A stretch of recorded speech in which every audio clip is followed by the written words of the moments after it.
بسم اللہ الرحمن الرحیم۔ نبی کریم اپنے بستر پر آرام فرما رہے تھے کہ اچانک دروازے پہ دستک ہوئی۔ آپ نے فرمایا کون؟ تو جبرائیل علیہ السلام نے عرض کرنے لگے یا رسول اللہ صلی اللہ علیہ وآلہ وسلم، میں اللہ کا پیغام لے کر آیا ہوں، اجازت ہے؟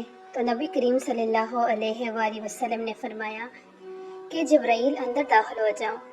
جبرائیل اندر داخل ہوئے اور کہنے لگے اے اللہ کے نبی، اللہ نے آپ پر سلام بھیجا ہے۔ اور پھر جبرائیل علیہ السلام نے عرض کرنے لگے کہ اللہ تعالیٰ نے مجھے فرمایا ہے کہ جاؤ اور میرے محبوب سے کہو کہ آپ کا رب آپ سے ملاقات کا شوق رکھتا ہے، اور اگر میرے محبوب آنا چاہیں تو لے آنا، اور اگر وہ زندگی گزارنا چاہیں تو سلام کر کے واپس آ جانا۔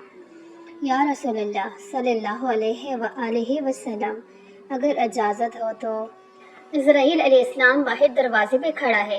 تو میرے نبی پاک فرمانے لگے جبرائیل، میں بھی اپنے رب سے ملاقات کا شوق رکھتا ہوں، لیکن پہلے اللہ سے پوچھ کے تو آؤ کہ میرے بعد وہ میری امت کے ساتھ کیا معاملات کریں گے، کہیں پہلے امتوں کی طرح میری امت پر عذاب تو نہیں بھیج دیں گے۔ جاؤ جبرائیل اور اللہ سے پوچھ کے رہو۔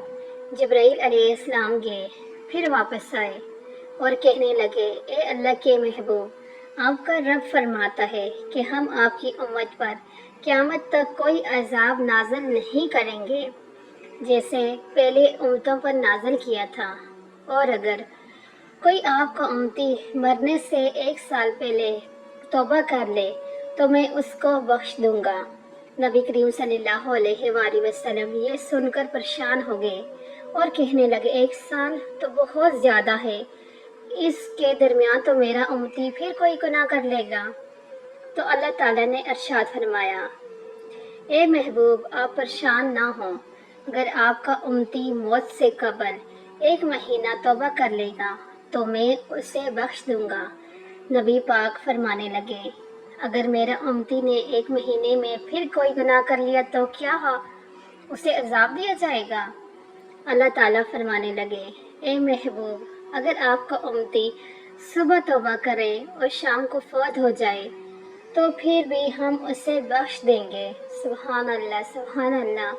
نبی کریم صلی اللہ علیہ وآلہ وسلم فرمانے لگے اگر میرے امتی نے دن کے وقت کوئی گناہ کر دیا تو پھر کیا اسے عذاب دیں گے؟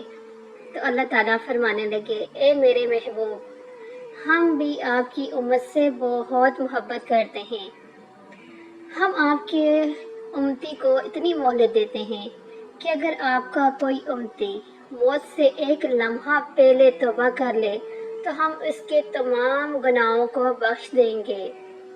نبی کریم صلی اللہ علیہ وآلہ وسلم فرمانے لگے اگر آخری لمحے میں میرے امتی توبہ نہ کر سکا تو پھر اللہ تعالیٰ ارشاد فرمانے لگے کہ اگر آپ کے امتی کی روح نکل رہی ہو اور آدھی روح نکل جائے اور آدھی روح جسم میں ہو، اس کی زبان بند ہو جائے، پھر بھی وہ آپ کا امتی دل میں اپنے گناہوں پر شرمندہ ہو جائے تو ہم اس کی زندگی کے تمام گناہ بخش دیں گے، بخش کر اس کو جنت میں داخل کر دیں گے۔ اے میرے محبوب، کیا اب آپ اپنے رب سے راضی ہیں؟ تو نبی پاک صلی اللہ علیہ وآلہ وسلم پھر غمگین ہو گئے۔ تو اللہ تعالیٰ نے فرمایا اے میرے محبوب، اب آپ غمگین کیوں ہو رہے ہیں؟ اللہ آپ سے اور آپ کی امت سے بہت پیار کرتا ہے۔